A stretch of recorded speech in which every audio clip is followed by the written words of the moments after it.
Nesse vídeo aqui, eu prometo descomplicar o mercado digital inteiro para você e te trazer clareza sobre quais são os principais problemas e perigos que você tem para enfrentar dentro do segmento que você decidiu. E ao contrário do que a maioria das pessoas pensam, esse vídeo aqui não é só para iniciantes.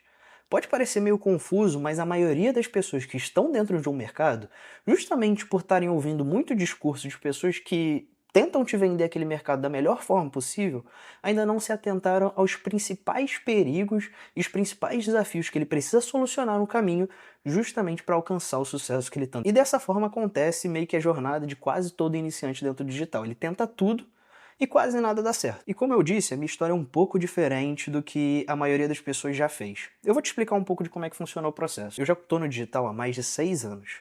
E lá no meu começo, quando eu tinha 16 anos, eu decidi começar como copywriter, só que na época, por falta de informação, o mercado era muito embrionário ainda, eu achava que ser copywriter significava ser gestor de lançamento, também significava ser estrategista, significava fazer absolutamente tudo. Alguns anos depois, eu ia ter clareza de que já lá no começo eu já era coprodutor. Mas eu me vendia como um copywriter porque eu também escrevia copies, eu também fazia anúncio, eu também fazia VSL, sabia fazer isso muito bem. Mas depois de algum tempo eu percebi que era um profissional muito maior do que eu realmente me vendia. Mas muitas pessoas me conheceram nesse pedaço da minha história, onde eu me vendia como copywriter, era um copywriter até renomado dentro do mercado, muitas pessoas me conheciam por causa do meu trabalho. Trabalhei com muitos experts conhecidos e pessoas influentes dentro do mercado. Depois desse passo, quando eu comecei a ter clareza de que, cara, eu não era só um copywriter, eu não fazia só serviço de copy, eu fazia muito mais do que isso, eu comecei a me vender como coprodutor. E nesse momento também pode ser que tenha muita gente que me conheceu. Até por já ter participado de alguns podcasts, de entrevistas e esse tipo de coisa, algumas pessoas podem ter me conhecido como um lançador. Só que o que vem depois desse processo de lançador, depois de eu ter lançado vários nomes conhecidos dentro do mercado e ter feito um resultado até que chamativo, eu meio que sumi do digital. Eu comecei a desaparecer, não produzia mais stories, muito menos vídeos para o YouTube, não fazia mais nada disso. Eu estava nos bastidores completamente. E nesse processo foi onde eu comecei a testar mais coisas ainda. Depois disso, eu criei uma agência de prestação de serviço. A gente começou do zero, e em menos de 3 ou 4 meses a gente já estava faturando mais de R$ 200 mil com essa agência. Chegamos a 25 colaboradores, mais de R$ 300 mil de faturamento mensal, e a agência também deu muito certo. E depois de já ter feito uma agência dentro do digital de prestação de serviço, eu também dei outro passo ali. Eu comecei a fazer algumas campanhas e alguns projetos de direct response, que também foram bem sucedidos. Eu estava numa fase assim, onde eu estava um pouco confuso, me sentindo uma fraude mais ou menos sobre minhas habilidades de copywriting, minhas habilidades de marketing, de estratégia e tudo mais. Então eu decidi me desafiar mais uma vez e foi aí que eu entrei dentro do mercado de direct response. Fiz alguns resultados que estão aparecendo na sua tela antes que você comece a desacreditar, mas basicamente é isso. Eu testei de tudo no digital, tudo eu fiz da melhor forma possível, tive grandes resultados dentro disso no digital, e eu tô aqui justamente para passar os aprendizados que eu tive durante essa etapa e te alertar do que você precisa prestar muita atenção antes de você decidir escalar dentro desse mercado, ou antes de você decidir dar o primeiro passo dentro desse mercado, ou então pode ser algumas coisas que você ainda não está prestando atenção e podem estar te travando nesse processo. E eu vou trazer luz para esses processos. O primeiro mercado que eu quero começar falando é um mercado que a maioria das pessoas me conhece por ele. Então é o mercado de lançamentos, coprodução. E eu quero justamente que, se você não faz parte desse mercado, não pula essa parte do vídeo. Escuta aqui que eu tenho para dizer que pode ser que você se encontre desse mercado, você justamente tenha alguma luz sobre alguma coisa que está te faltando ainda para ter o resultado que você procura.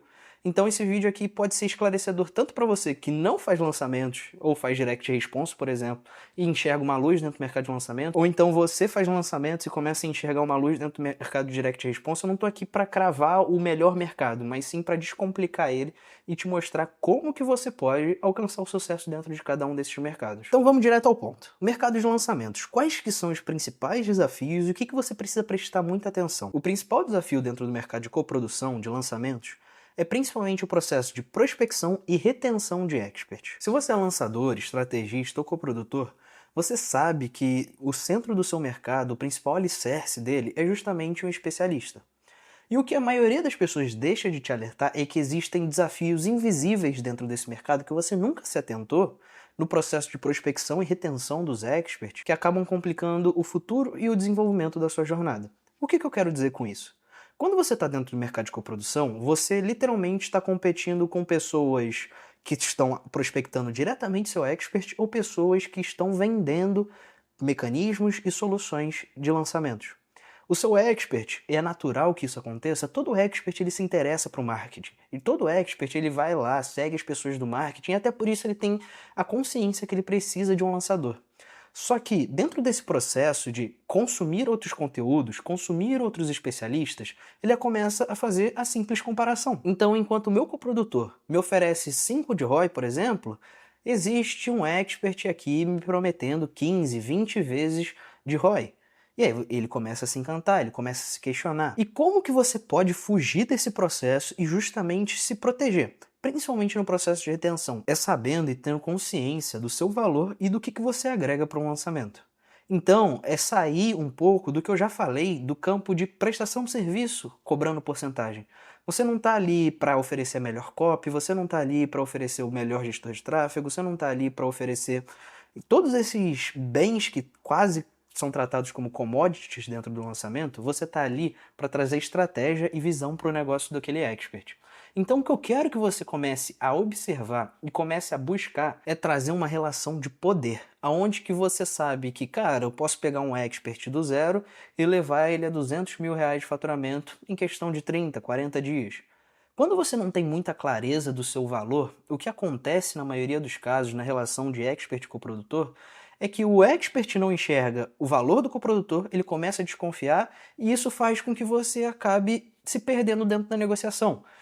O combinado inicial, que era 50%, agora se torna 20%. Depois se torna 15%, porque o expert vai, querendo ou não, cada vez mais pagar menos para você, já que ele sabe que o seu trabalho acaba se tornando uma prestação de serviço cobrando porcentagem. Eu falei bastante disso nesse vídeo que está aparecendo aqui no card, onde que eu falo um pouco dos riscos do mercado de lançamentos e como que você pode administrar e não ser chutado por expert. Agora, a segunda parte que a gente precisa se atentar dentro desse mercado é justamente o processo de prospecção. O processo de prospecção de expert, na maioria dos casos, o que acontece? As pessoas começam a mandar DMs, mensagens, quase como se fosse um spam de forma desesperada para milhares de experts dentro do Instagram. Isso até pode funcionar, mas vai te trazer experts bem crus, experts bem fracos e que não vão gerar muito retorno. A melhor prospecção que você pode fazer é justamente enxergar esse processo como um funil. O que eu quero dizer com enxergar esse processo como um funil? Cara, quando você vê o expert, por exemplo, você me vê e fala assim, poxa, eu quero lançar o Brian. Qual que eu considero a melhor forma de prospectar um expert e começar a entrar dentro do mundo dele e se tornar uma solução para ele muitas vezes? É justamente fazendo o mesmo processo de conversão que você faz com anúncios, você vai fazer com esse expert. Então, o que eu quero é que a sua primeira mensagem para um expert não seja aquele mesmo copia e cola que você aprendeu em alguma mentoria aí aleatória. Oi, tal, eu tenho uma coisa, uma proposta comercial para você, blá, blá, blá, blá, blá, blá, vamos marcar uma call? É sempre a mesma coisa, é sempre o mesmo discurso. E aí você ganha, querendo ou não, no volume, mas perde muito em qualidade do expert. Então, quando você começa a enxergar um expert que tem valor, que ele vai gerar muito resultado para o seu projeto, que ele vai trazer valor para sua empresa, eu quero que você mande a primeira mensagem respondendo um story, comentando alguma coisa dele para gerar conexão. Essa primeira mensagem ela serve como os 10 ou 5 primeiros segundos de um criativo, onde que você busca chamar a atenção da pessoa e coletar a atenção dela. Então, ela vai ver a sua mensagem e vai ter interesse, vai responder a você, vai buscar sua atenção. E dali você começa a criar a conexão. Esse é o segundo passo. Então, em vez de só mandar uma mensagem, chamar a atenção dele, sair daquela caixinha ali de request do Instagram e agora você pode mandar a mensagem que você quiser, não seja afobado. Mande outras mensagens, crie conexão, mostre para ele que você é um lançador, mostre para ele que você pode agregar estrategicamente para o projeto dele, mesmo se ele já tem outro coprodutor. E a partir disso você começa a se tornar uma opção dentro de todas as outras opções que ele tem dentro do mercado.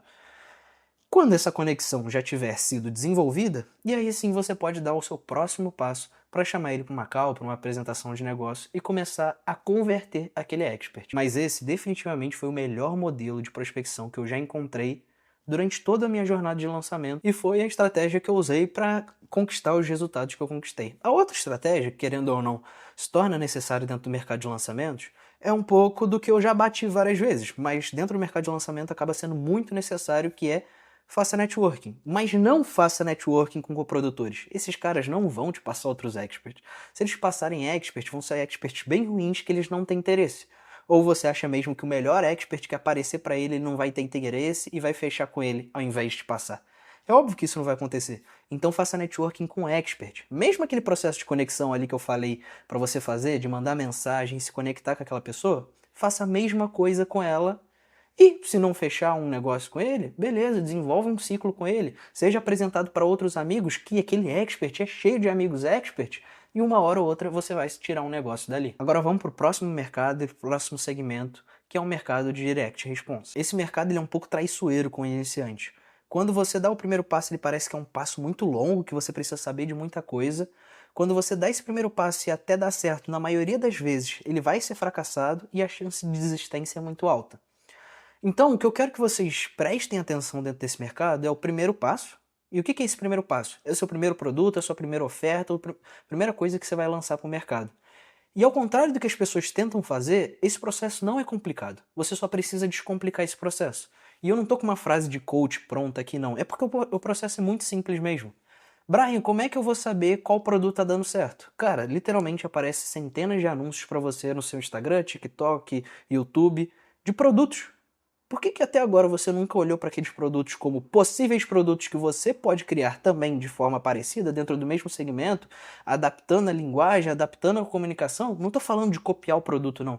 Mas estou falando de pegar um modelo já validado por outras pessoas e adaptar para o seu negócio, para fazer o seu primeiro projeto. E hoje, principalmente com inteligência artificial, se tornou cada vez mais fácil você criar produtos de segmentos que você não tem a menor ideia. Hoje, se você quer ter um e-book pronto, com 10 passos para entrar no mundo da agronomia, você joga isso no ChatGPT e ele vai te dar os 10 passos. Pode ser que não sejam os melhores 10 passos, mas são os 10 primeiros passos que a maioria das pessoas fazem. Então, cada vez está mais fácil dar esse primeiro passo, só que as pessoas complicam muito esse processo. Elas ficam ali tentando encontrar produtos na biblioteca de anúncios. Sendo que hoje em dia a maioria das pessoas já sabem disso, mas o iniciante não sabe. Que aqueles anúncios ali que eles vão encontrar, na verdade, são anúncios que vão levar para uma página falsa, né? Onde que o produtor daquele produto já sabe que vai ter várias pessoas interessadas em ver qual produto que ele está rodando, copiar a estrutura dele. Então ele te leva para uma página falsa. Eu não vou explicar essa tecnologia, mas eu acho que o melhor jeito de você dar o primeiro passo é justamente olhe à sua volta. Olhe nos anúncios que estão aparecendo, olhe os produtos que estão aparecendo, e comece a enxergar uma solução ali. E aí, depois desse primeiro passo, acontece a segunda dificuldade que é muito comum, que é escalar esse produto. E aqui é a hora que eu preciso ser muito frio com você e te falar a real. Esse mercado ele é um mercado muito técnico, onde que para você escalar um produto, você precisa de um bom conhecimento de tráfego. Você precisa de um bom conhecimento de copy, principalmente sobre anúncios e VSL. Então, esse é um mercado, querendo ou não, premia as pessoas que são bem desenvolvidas como marqueteiros, copywriters, gestores de tráfego. E o terceiro segmento que eu tenho para trazer nesse vídeo é justamente o segmento de prestação de serviço. E quais que são os desafios e o principal ponto de alerta que eu tenho dentro desse segmento, que é o seguinte: esse é o primeiro segmento onde que você tem a oportunidade de fato de criar um modelo de negócio, você ter um negócio de fato, você ter uma empresa. Por mais que as outras pessoas dos outros segmentos sempre vão tentar te vender que eles têm empresa, mas no final das contas, pergunte para eles quantas pessoas já venderam a empresa dele de Direct Response ou a empresa dele de lançamentos. Se isso aconteceu, eu te garanto que eu nem sei que aconteceu, mas o que eu posso te garantir é que é um caso isolado. É muito difícil você encontrar valor dentro de uma empresa onde que depende de pessoas, figuras muito específicas. E aqui dentro do mercado de prestação de serviço, o que eu preciso te passar são 2 segredinhos. O primeiro deles é sobre negociação e prospecção, e o segundo que eu preciso te passar é sobre resiliência. Não adianta, o mercado é necessário. Então vamos lá, quando a gente fala do mercado de prestação de serviço, o que acontece na maioria dos casos? A pessoa é iniciante, ela sabe fazer alguma habilidade de forma extraordinária ou uma forma muito bem, então ela é um designer, ela é um copywriter e ela começa a vender o seu serviço. Isso é normal. E aí ela começa a vender o serviço dela até que demais, ela começa a ganhar seus primeiros 10, 15 mil, e ela começa a achar que tem uma empresa porque contratou um copywriter júnior, um designer júnior e está faturando 15 mil mês. Só que é um mercado que tem muito potencial e que poucas pessoas sabem usufruir esse potencial. Elas trazem muito cliente, só que a maioria dos clientes que elas trazem, elas atrasam as entregas, elas não sabem delegar os serviços dela, não sabem delegar para outras pessoas, não sabem contratar outras pessoas e acaba sofrendo com esse processo de prospecção e negociação. Então, não adianta, você precisa trazer clientes e trazer clientes bons. Enquanto você está vendendo o seu produto ali, sua copy, por exemplo, uma página de vendas por R$ 500, vendendo de forma barata, você sabe que está vendendo abaixo do mercado, você não está trabalhando nenhuma das lacunas que você pode trabalhar dentro do mercado de prestação de serviço. Trazer valor para o seu produto, trazer valor para a sua marca, criar uma marca ali que justifique você começar a aumentar o preço do seu serviço, começar a cobrar mais caro, porque começa a se tornar uma garantia de resultado.